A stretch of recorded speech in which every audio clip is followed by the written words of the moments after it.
Salut à tous, ici FL Bond et bienvenue à bord de First. Derrière le nom de cette chronique, vous allez découvrir un jeu qui a été le premier à faire quelque chose dans l'histoire du jeu vidéo. Mais sans plus attendre, commençons par la déclaration d'une personnalité bien connue. Les jeux vidéo qui viennent de sortir, pour lesquels on peut aller sur internet, qui sont, moi je les ai vus, mais c'est vraiment sexuel, violent, dégradant. Ok.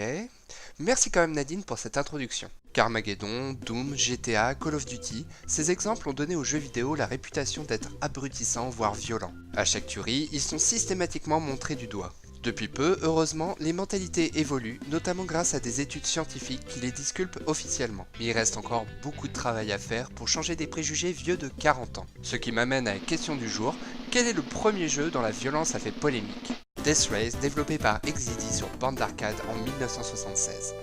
Ce jeu, au graphisme très sommaire, a pourtant provoqué un énorme scandale. Son principe est simple, à bord d'une voiture, il faut écraser le plus de diablotins possible, lesquels sont alors remplacés par des tombes qu'il faut absolument éviter. Les publicités vendent d'ailleurs le côté fun de la chose avec cette accroche « New Death Race, it's fascinating, it's fun chasing monsters ».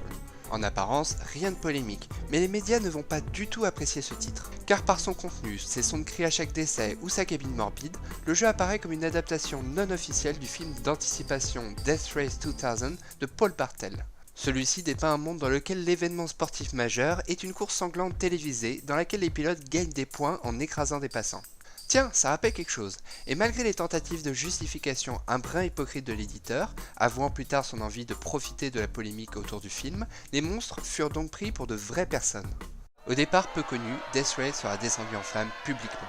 Le petit jouet devient une arme violente, les journaux comme le National Enquirer sont choqués, NBC lance une émission anti-jeux vidéo, même le puissant National Safety Council déclare que le jeu est morbide et dérangé. Death Race poussera également la présidente de l'association pour l'enfance PTA, Ronnie Lam, dans la rue pour dire son dégoût de cette chose malsaine, déclenchant les premières manifestations anti-jeux vidéo.